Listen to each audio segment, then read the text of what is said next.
தடை, அதை உடை, புது சரித்திரம் படை அப்படின்னு சொல்லும்போது ரொம்ப சந்தோஷமா இருக்கு. நம்மளுடைய தமிழக முதல்வர் கரூர் செல்றதுக்கு எதிரான மனு இன்னைக்கு விசாரணை வருது அப்படின்னு சொல்லிட்டு நம்ம நேற்று வீடியோவில் பேசியிருந்தோம். ஒட்டுமொத்த நிறைய செய்திகள் நீங்கள் பார்த்துருப்பீங்க. எல்லாத்துலேயுமே வந்து நம்மளுடைய முதல்வர் கரூருக்கு செல்ல தடை அப்படின்ற மாதிரி தான் இருக்கும். நேற்று நம்ம வீடியோவில் நான் சொல்லியிருந்தேன், அதுக்கெல்லாம் வாய்ப்பு கிடையாதுங்க. ஏன்னா திமுக ஆட்சியாக நடந்துட்டு இருக்கிறது தூய ஆட்சி. நீதிமன்றத்தில் ஒரு வழக்கு விசாரணையின் போது அவங்க நல்லபடியாக விசாரித்து நல்ல தீர்ப்பை தான் கொடுப்பாங்கன்ற மாதிரி ரிவிட்டடி வாங்கியிருக்குது திமுக கோர்ட்டில். அவங்க பட்ட அனைத்து அவமானங்களையும் இந்த வீடியோவில் நம்ம பேச போகிறோம். அடுத்து பார்த்தீங்கன்னா, இரண்டாவது மனு அதே திமுக ஆதவர்ஜுனா மற்றும் நிர்மல்குமார் மேலே போடப்பட்ட ஒரு வழக்கு விசாரணை, அதுவும் இன்னைக்கு வந்து தள்ளுபடி ஆகியிருக்கிறது. மிகப்பெரிய ஒரு அசிங்கம் அப்படின்னே சொல்லலாம். இதை நம்ம விரிவாக பேசுவோம். சேனலுக்குள்ளே வந்தவங்க லைக் அண்ட் சப்ஸ்கிரைப் பண்ணிக்கோங்க. நம்மளுடைய வீடியோவை 4 பேருக்கு ஷேர் பண்ணி விடுங்க. மறக்காமல் நம்மளுடைய வீடியோவுக்கு லைக் பண்ணிடுங்க. இன்னைக்கு நம்மளுடைய முதல்வர் அவர்கள் இந்த வழக்கு ஒரு பக்கம் இருந்தாலும் மிக கடுமையான கோபத்தில் இருக்கிறார் அப்படின்ற ஒரு தகவல் வந்திருக்கு. அதுவும் அப்படின்றதே நான் வீடியோவில் சொல்லிடுறேன். அதனால் ஸ்கிப் பண்ணாமல் பாருங்கள். பார்த்துட்டு நிறைய பேருக்கு ஷேர் பண்ணி விட்ருங்க. இப்போ பார்த்தீங்கன்னா, நம்மளுடைய முதல்வர் அவர்கள் கரூருக்கு போக மாட்டார், இல்லைங்க அவர் போகலை, பணி நியமன ஆணை அங்கே உயிரிழந்த குடும்பங்களுக்கு வழங்கலை அப்படின்னு சொல்லிட்டு நேற்றுலேருந்து பரவலாக நியூஸ் பரவிட்டு இருந்துச்சு. காரணம் யாருன்னா, திமுகவுடைய அமைப்பு செயலாளர் RS பாரதி அவர்கள் ஒரு வழக்கு போடுறாரு. இந்த வழக்கு வந்து சிபிஐயில் இருக்குது, கரூர் வழக்கு. அப்போ குற்றப்பத்திரிகையில் நம்மளுடைய முதல்வர் அவர்களுடைய பேரும் அவங்களுடைய கட்சியோட பேரும் வந்து இருக்குது. இவங்க இன்னைக்கு கரூரில் போய் அங்கே இருக்கிறவங்களுக்கு அரசு நியமன பணி ஆணையை வழங்குனாங்கன்னா கரூரில் சாட்சிகள் கலைக்கப்படும், வழக்கு திசை திருப்பப்படும், சிபிஐ விசாரணைக்கே வந்து அர்த்தம் இல்லாமல் போயிடும் அப்படின்னு சொல்லிட்டு நிறைய விஷயங்கள் பேசியிருப்பாங்க. அதுக்கு அது மனுவும் போட்டிருக்காங்க. ஏன்னா இன்னைக்கு நம்மளுடைய முதல்வர் வந்து கரூர் போகிறத யாராலையும் தடுக்க முடியாது. அதே திமுகவுக்கு நேற்று நம்ம பதில் கொடுத்துருப்போம். அதே குற்றப்பத்திரிகையில் செந்தில் பாலாஜியோடைய பேர் இருந்துச்சு, திமுகவுடைய சில பேருடைய பேர் இருந்துச்சு, அங்கே இருக்கிற டேவிட்சன் ஆசீர்வாதம் ஆய்வாளர், காவலர் ஆணையர், ஆய்வாளர் நிறைய பேரோட பேர் வந்து அங்கே இருக்குது.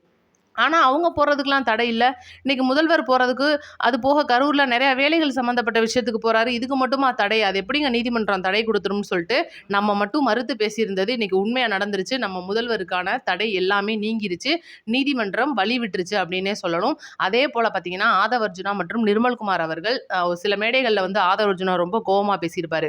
கரூரில் தீர்க்கப்பட வேண்டிய கணக்கு ஒன்று இருக்குது அப்படின்றதும், இதுக்கு நிறையா பக்கங்கள்லேருந்து கண்டனங்கள்லாம் வந்துச்சு. ஆனாலும் கூட அதை இப்போ அவர் பின்வாங்கிறதா இல்லை. சிடிஆர் நிர்மல்குமார் அவர்களும் தொடர்ச்சியாக வந்து குற்றச்சாட்டை திமுக மேலே வச்சுக்கிட்டே இருந்தாங்க. இந்த ஒரு பிரச்சனை வந்து இன்னைக்கு திமுகவுடைய கண்ணை ரொம்ப உறுத்திருச்சு. இவங்க வந்து பொதுவெளியில் கரூர் விஷயத்தை பேசுறதுக்கு தடை விதிக்கணும்.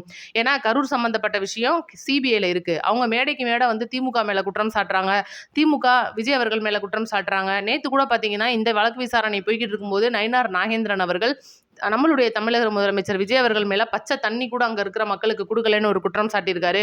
முழுக்க முழுக்க நம்மளுடைய முதல்வர் தான் காரணம் அப்படின்னு குற்றம் சாட்டியிருக்காரு.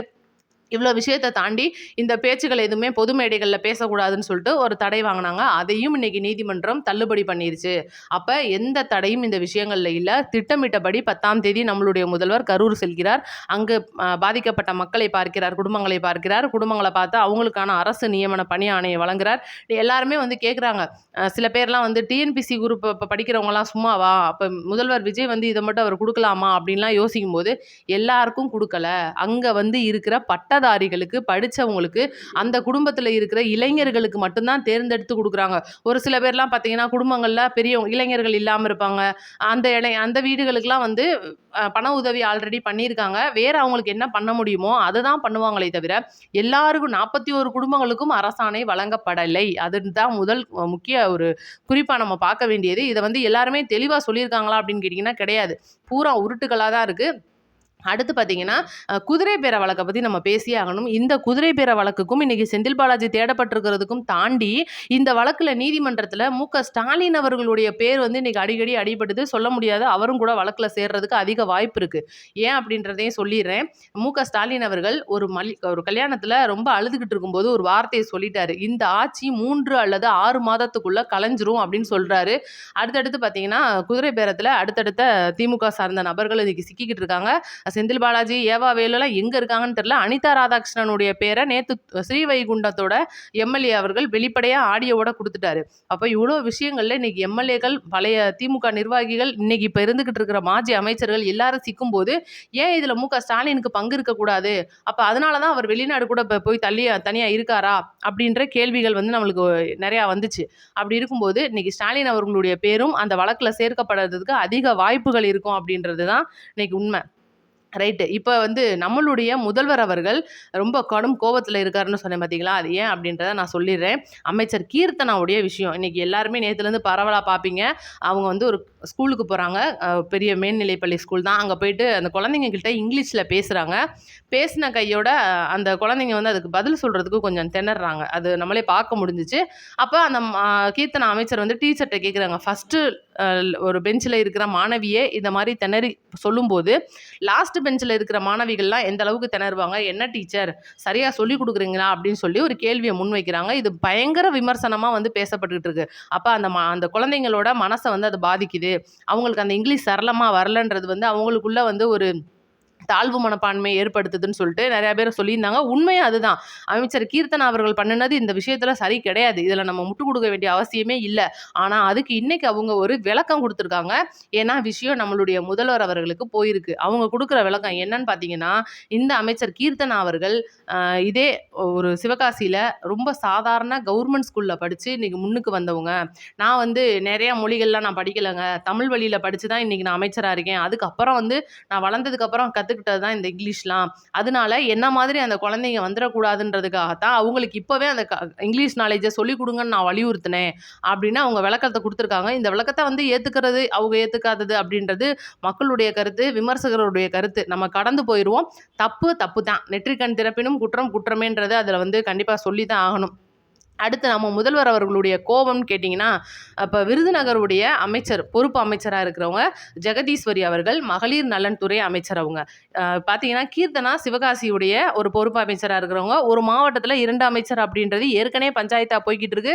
நெறைய விஷயங்கள்ல ஜெகதீஸ்வரி மற்றும் கீர்த்தனாவுக்கு சில லடாயா போய்க்கிட்டு இருக்கும். ஒரு விழால கூட ஜெகதீஸ்வரி பேர வந்து போடாம கீர்த்தனாவுடைய பேர போட்டாங்க. இந்த மாரி பிரச்சனைகள் போய்க்கிட்டு இருக்கும்போது, இல்ல, இல்ல நாங்க 2 பேரும் ஃப்ரெண்ட்ஸ் மாரின்னு சொல்லிட்டு 2 பேரும் செல்ஃபிலாம் எடுத்து பயங்கரமா அதெல்லாம் வைரல் ஆச்சு. பார்த்தீங்களா எவ்வளோ ஜாலியா இருக்காங்கன்னு சொல்லிட்டு. ஆனா பார்த்தீங்கன்னா, சிவகாசி மற்றும் விருதுநகருக்கு உள்ள இருக்கிற நிர்வாகிகள், சில தொண்டர்கள் அந்த அமைச்சர் அதாவது அமைச்சர் கீர்த்தனா மற்றும் இந்த அமைச்சரான ஜெகதீஸ்வரிக்கு கீழ வேலை பார்க்குற சில அந்த கட்சி சார்ந்த நபர்கள் எல்லாருமே வந்து ஒரு மாரி பிரச்சனையெல்லாம் அவங்களுக்குள்ள போயிட்டு இருக்கு. கட்சிக்குள்ள ஒரு உட்பூசல் மாரி விஷயம் வந்துகிட்டு இருக்குன்னு சொல்லிட்டு, இந்த மாவட்டத்துக்குள்ள மிகப்பெரிய அளவுல அந்த பிரச்சனை வந்து இன்னைக்கு நம்மளுடைய முதல்வர் அவர்களுடைய காதுக்கு போயிருக்கு.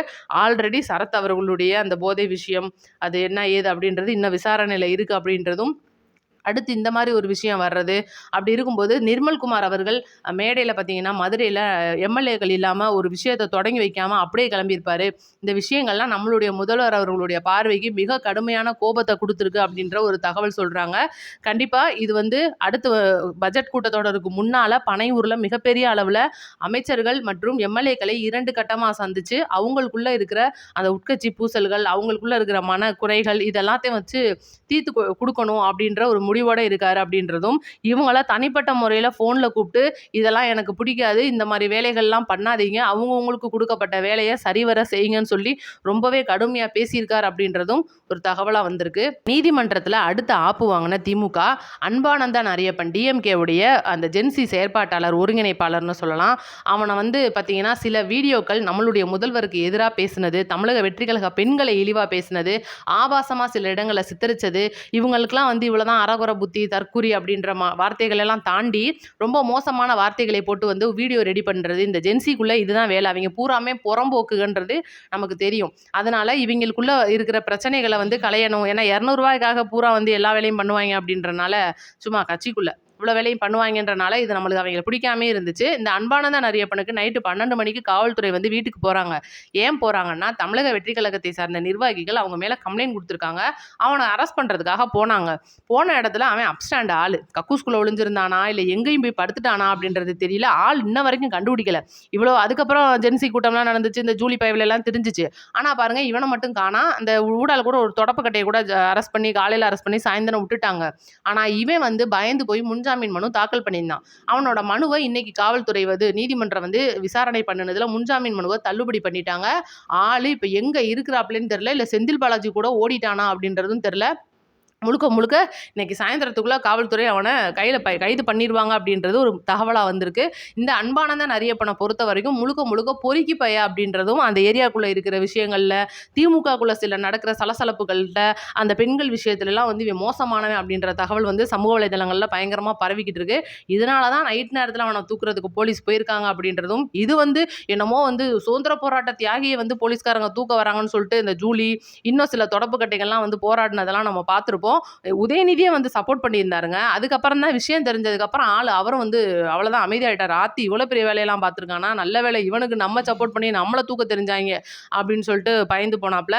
கனிமொழி அக்கா வந்து முட்டு குடுத்துருந்துச்சு. இவ்வளோ விஷயங்கள் இன்னைக்கு திமுகவுடைய செயற்பாட்டாளரான இந்த அன்பானந்தன் அரியப்பனுக்கு பின்னாடி பெரிய ஆப்பு சொருகுறதுக்கு காவல்துறை ரெடியா இருக்காங்க. இந்த ஒரு தகவலையும் நீங்க சந்தோஷமா கேட்டிருப்பீங்கன்னு நெனைக்கிறேன். நம்மளுடைய வீடியோவ ஒரு 4 பேருக்கு ஷேர் பண்ணிருங்க. வீடியோக்கு லைக் பண்ணிருங்க. நன்றி, வணக்கம். கீழ ஹைப் அப்படின்னு ஒண்ணு இருக்கும். அதையும் குடுத்துட்டீங்கன்னா நம்ம வீடியோ நெறைய பேருக்கு யூடியூப் காட்டும். நன்றி, வணக்கம்.